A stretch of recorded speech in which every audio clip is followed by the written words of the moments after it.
നമസ്കാരം, ഞാൻ മനോജ് നെടിയാക്കൽ. പുതിയൊരു വീഡിയോയിലേക്ക് എല്ലാവർക്കും സ്വാഗതം. വനങ്ങളിൽ മുളകൾ നട്ട വനം വകുപ്പ് പൊല്ലാപ്പിൽ, വെട്ടാൻ ആളെ കിട്ടാനില്ല. വനങ്ങളിൽ മുള നട്ട വനം വകുപ്പിന് പൊല്ലാപ്പ് പിടിച്ച് അനുഭവം. മുളകൾ ലേലം ചെയ്താലും ഏറ്റെടുക്കാൻ കരാറുകാരും തയ്യാറാകുന്നില്ല. മുള വെട്ടുന്നതിൽ വൈദഗ്ധ്യമുള്ളവരുടെ കുറവാണ് പ്രശ്നം. റാന്നി വനം റേഞ്ചിൽ കരികുളം വനത്തിൽ ചെത്തേങ്കര, അത്തിക്കയം, അഞ്ചുകുഴി, നാറാണമൂഴി, നിരപ്പുപാറ, ചൊള്ളാനാംവയൽ എന്നീ റോഡുകളുടെ വശങ്ങളിലും വടശ്ശേരിക്കര റേഞ്ചിൽ വടശ്ശേരിക്കര, ചിറ്റാർ, തെക്കുംമല എന്നീ റോഡുകളുടെ വശങ്ങളിലും വൻതോതിൽ മുളകൾ വനം വകുപ്പ് നട്ടിരുന്നു. അവ മുറിച്ച് നീക്കേണ്ട കാലം പിന്നിട്ടു. വിളവെത്തിയ മുളകൾ പൂത്ത് ഉണങ്ങി വീഴുകയാണ്.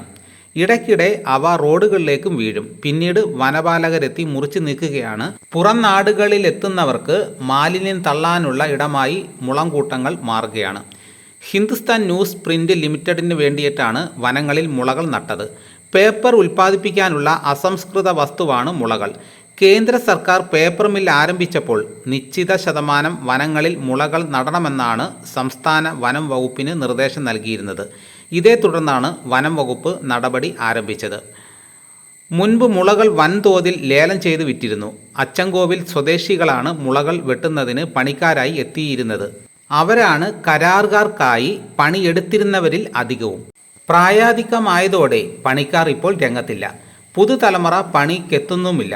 ശരീരത്തിൽ മുള്ളു തറച്ച് കയറാതെ വേണം മുളകൾ വെട്ടിയെടുക്കാൻ. അതിന് പരിശീലനം ആവശ്യമാണ്. ഇത്തരക്കാരെ കിട്ടാത്തത് മൂലമാണ് കരാറുകാർ പിൻവാങ്ങുന്നത്. അപ്പോൾ പുതുതലമുറക്കാർ കൃഷിപരമായ ജോലികൾക്കൊന്നും ഇപ്പോൾ ഇറങ്ങുന്നില്ല. അപ്പോൾ ജോലിക്കാർക്ക് വളരെയേറെ ക്ഷാമമാണ്. ഇനിയുള്ള വർഷങ്ങളിലും ക്ഷാമം കൂടത്തേയുള്ളൂ. ഇതോടുകൂടി വീഡിയോയുടെ പൂർണ്ണമാകുന്നു.